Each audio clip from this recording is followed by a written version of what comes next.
The views and opinions expressed on this program are not necessarily those of this station, JVC Broadcasting Management, or its sponsors. The content heard on the Ask Dr. Tommy O Show is for informational or educational purposes only and does not substitute professional medical advice or consultation with healthcare professionals. Hi, this is retired Army Captain Dr. Tommy O'Brien. For 25 years, I devoted my practice and military career to not only medically treating my patients, I have educated and guided them to a healthier lifestyle which improves the quality of their lives. Please contact me by visiting drtommyo.com. That's drtommyo.com. As an osteopathic medical physician, I am able to offer more than one would expect from an MD. I apply hands-on manipulation in concert with medical treatments to not only treat the illness, but the effects as well. Additional services I provide include medical weight loss and medical marijuana. Please contact me by visiting drtommyo.com for an immediate appointment. If you don't have medical insurance, or if your medical deductibles have not been reached or are very high, I offer an easily affordable membership program which allows you unlimited visits for a small monthly premium. Please contact me by visiting drtommyo.com. drtommyo.com, or call 631-980-8200. That's 631-980-8200. And let's put you on the track to a better health and better healthcare at an affordable rate. Welcome to the Ask Dr. Tommy O Show. I'm your host, Dr. Thomas O'Brien. The Ask Dr. Tommy O Show can be heard every Wednesday at 4 p.m. on 103.9 LI News Radio. I offer a very affordable concierge practice, which allows you access to quality care you really deserve. With no rush office visits, both you and I can discuss your healthcare needs. As your primary care physician, it is important for me to have a baseline knowledge of your health. A history and physical is the starting point of a patient's story. This is the time when our physician-patient relationship begins. The patient will explain their past medical history and mention their medications. I will then perform a thorough physical exam. This is where I look, listen, and feel. I look at the patient while they're speaking to me, I listen to what they're saying, and I feel them both physically and emotionally. This way, when you come to my office not feeling well, knowing your history allows me to properly diagnose and treat your illness. To maintain a clean and safe environment, my office has several ultraviolet C-wave lights to sanitize and kill bacteria and viruses. If you wait, it may be too late. That is my slogan, my catchphrase. That's so important. Do not wait. If you hear something, you feel something, any clicks or pops in joints, you're feeling any chest pains, any shortness of breath, come on in, give me a call, and let's set up an appointment. We're going to continue with my monologue here, and we'll go into today's topic, which is I'm going to respond to listeners' questions. To my military family, I got your 6. To my Masonic brothers, the light is bright. Now, as I was just saying, if you wait, it may be too late. And if you're hearing any clicks and pops and so forth, it's time, you have to come in and set up an appointment with me. Let's schedule a history and physical. And summer's ending, school's beginning. September is only a day away. And it's time for, let's have an annual physical. Let's get baseline labs so we can determine if you need treatment or not. And then we can set up a nice a program for you to lead to a happier and healthier life. It's so important that you're a part of the program. It's not just a physician. It's not cookie cutter. This is, I determine what the patient needs based on my findings, and we discuss them together. Okay, as I stated, today's show will be, I'm going to discuss questions, answer questions that listeners have sent to me over the past 6 months. And I'm going to have a few stories there. Because this, you want to get to know who I am. It's when I'm talking about, medicine, I'm just, going over information and signs and symptoms, but I want to so you get to know who I am. Okay. So the first question was, why did you choose Osteopathy DO over Allopathy MD. Well, in previous shows, I discussed, my beginnings. I was an athlete growing up, and, I was very lucky. I really didn't sustain major injuries, but, I have a few minor injuries here and there. And so I was very comfortable with a hands-on approach, and I was familiar with chiropractic. So I was going to Nassau, and I was at Nassau's pre-chiropractic program. And that's when in 1986, that's when I discovered osteopathy, and I felt that fit my personality better. That gives me the added benefit of treating patients medicinally, meaning I can use medications. I am not a surgeon, but I can perform minor surgery, but with the added benefit of the osteopathic manipulative medicine. And if you're familiar with chiropractic, they will call it adjusting. All right. So a little history of chiropractic. The founding father, Daniel Palmer. Dr. Daniel Palmer was a student of A.T. Still, Dr. Still, and decided to go out on his own. And that's when we developed chiropractic medicine. So we have the same origins, and the original techniques are the same. And then as chiropractic developed over the years, they came up with their own techniques. So core techniques are the same. And so that is the difference between allopathy and osteopathy, where I'm able to manipulate, and the allopathic MD, it's not part of their philosophy. So the younger, newer generation, they have friends that are chiropractors or have rotated with osteopaths. So I do like the idea of manipulation, but old school does not believe in manipulation, whether it's a chiropractor or osteopath. So that's why I chose osteopathy. I felt that I could provide a greater or broader spectrum or broader scope of practice. Here's an example. A patient came in with chest pain. This is just recent. So I had to do a thorough history and physical, and then I had to determine if the individual needed EKG. And then based on his age, I said, okay, we'll do an EKG. It was a fair assessment. The chest pain was reproducible, so the likelihood of being cardiac in nature is very low, but still, based on the age, I felt that let's just do an EKG, so it's not atypical. EKG was normal, and now I performed a structural exam, and the individual had what we call somatic dysfunctions. Chiropractor would call it a subluxation. And so what I did was, I said, well, let me put you on my magic table, and I was able to manipulate and put his back into place. And sure enough, soon as I manipulated the area of the thoracic spine, which was giving him chest pain, it was relieved almost immediately. He got up off the table and said, wow, he was able to move his arms, said, I can breathe easier. I said, yes, because I realigned your back. I took the pressure out, and I explained he had rib dysfunctions, and where the ribs were slightly out, when he would take a deep breath, he was having chest pain. It wasn't cardiac heart pain, but it was musculoskeletal pain. All right. Next question was, why did I choose the University of Osteopathic Medicine, which was located in Iowa? They didn't, I just cleaned up the questionnaire, but why? They said, why did I go to Iowa for medical school? New York, NICOM, that's where, actually New York Tech, where I have my undergrad, my bachelor's and master's degree. On the same campus, you have NICOM, which is New York College of Osteopathic Medicine. That school was only 5 or 6 years old when I was on campus, and I was looking for something a little bit more traditional. So when I applied, actually I did my research, and I discovered that my school was over 100 years old. It's about 130 years old, and it's the second school of osteopathic medicine. So it was teaching traditional osteopathic values. When I went there and I interviewed, we were walking around campus, and we had a lot of manipulation tables all over the school, and you had the teachers showing students how to manipulate. And I said, this school's for me. What is your favorite osteopathic manipulative medicine or technique? Okay, OMT, and the T this time is technique. We have various techniques, but I like high velocity, low amplitude, and that's what you see, the thrusting technique. But you have to understand Dr. Fryette's law, and specifically law 3, where you're going to lock out 2 planes of motion, and you correct the third plane, where it's a very gentle thrust. Okay, this is not the WWE, where you're getting on top of the third rope and you're jumping down on top of the person to realign the bones. That's not what we do. Have you ever delivered a baby? Absolutely. I delivered a child, actually two, when I was a medical student. It is a beautiful experience, phenomenon. Women have. For men, we're just not there. When I went through the experience, I just felt that's not for me. So that's why I did not go into OBGYN.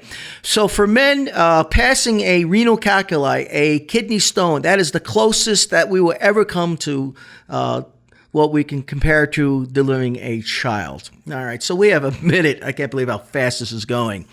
Have you ever scrubbed in on surgical cases? Yes, as all medical students and residents, I scrubbed in to many cases.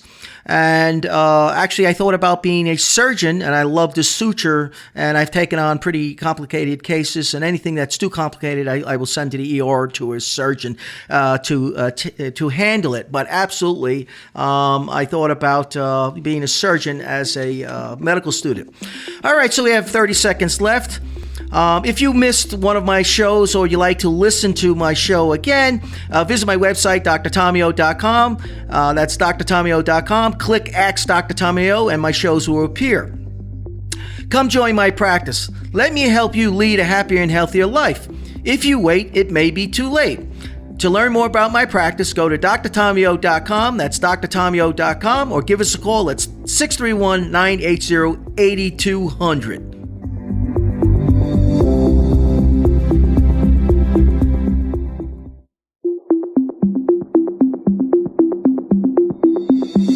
Welcome back to the Dr. Tommy O Show.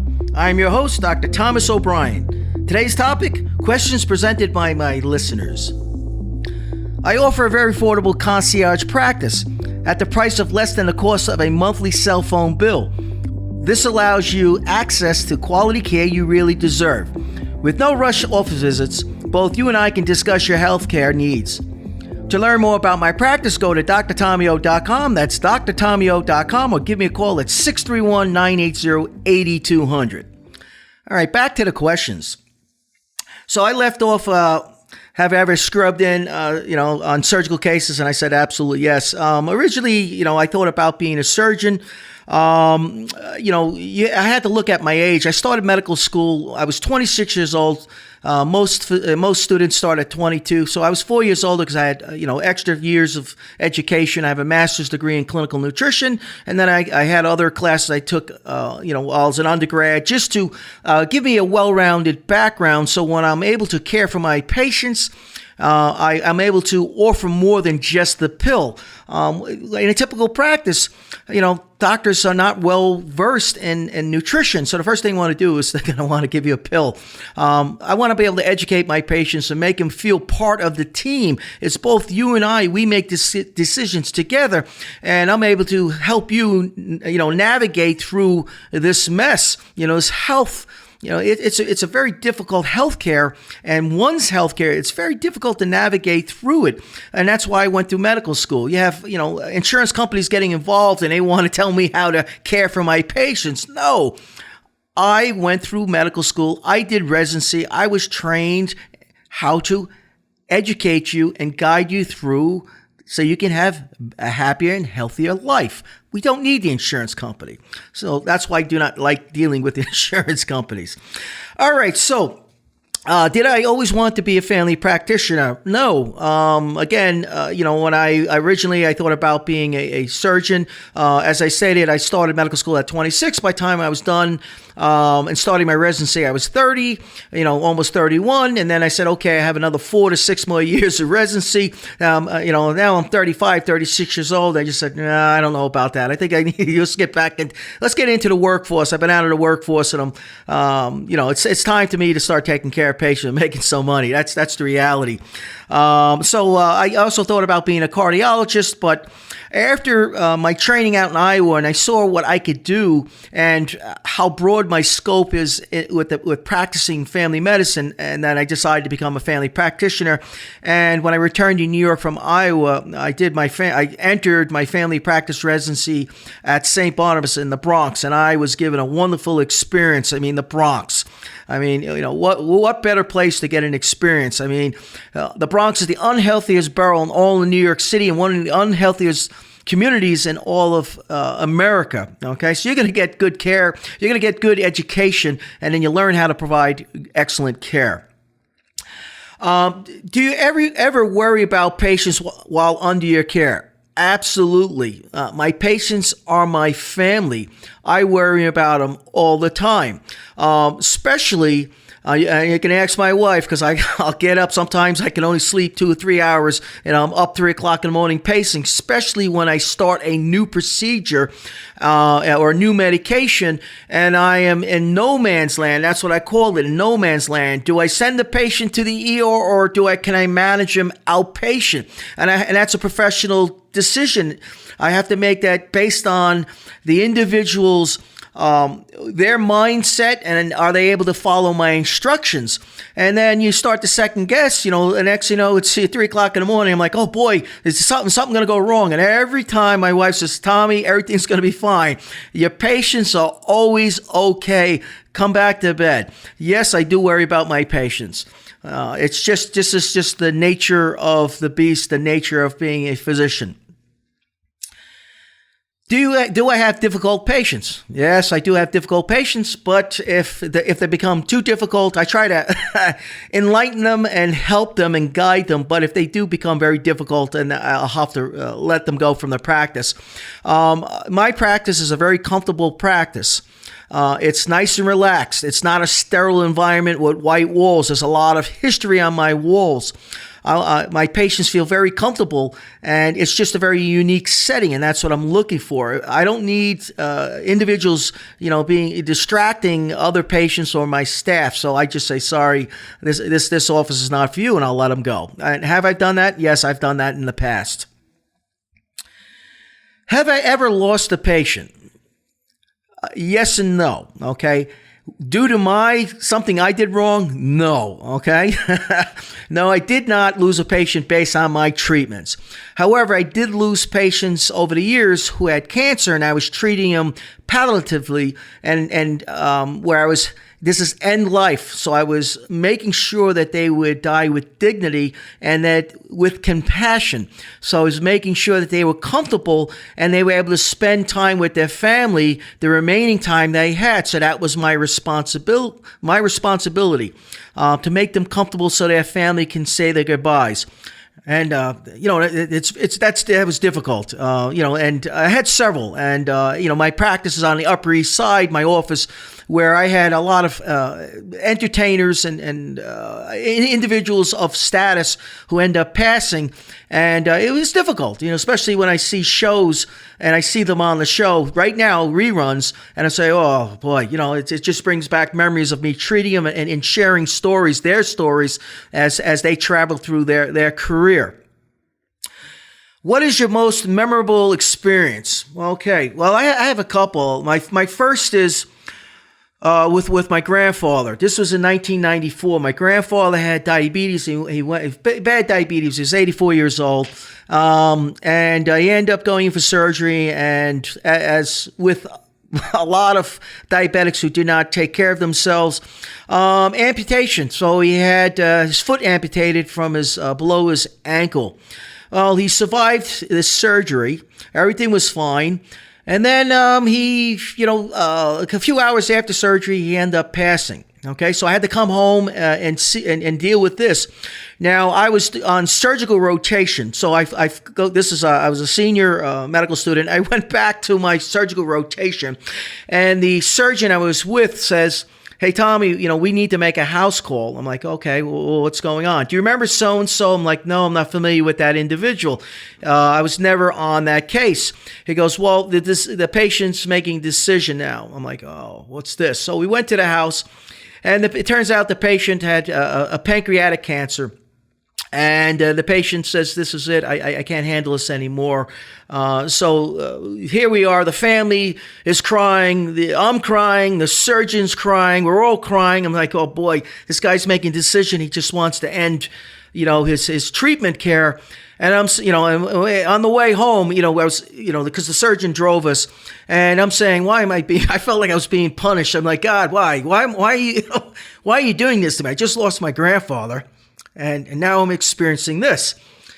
So it was a lesson to learn to be, to show dignity and respect patients and understand end life and decisions that patients and families need to make.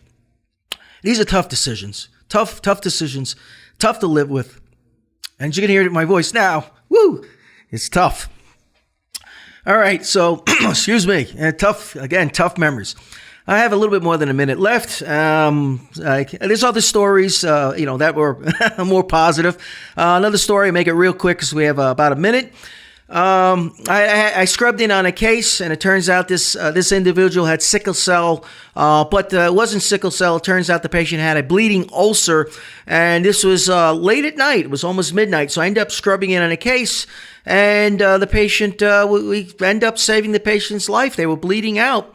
And then I was only a third-year medical student, and I ended up presenting the case to the family, and like I was the surgeon, where I was only actually the second assist on this case.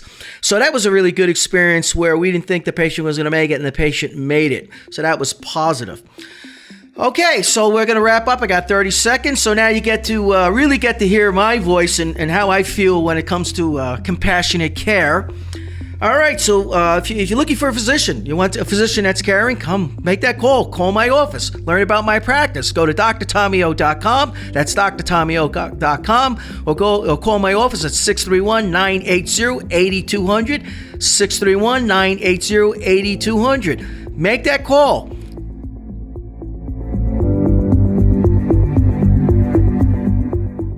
The content heard on the Ask Dr. Tommy O show is for informational or educational purposes only and does not substitute professional medical advice or consultation with healthcare professionals. The views and opinions expressed on this program are not necessarily those of this station, JVC Broadcasting Management, or its sponsors.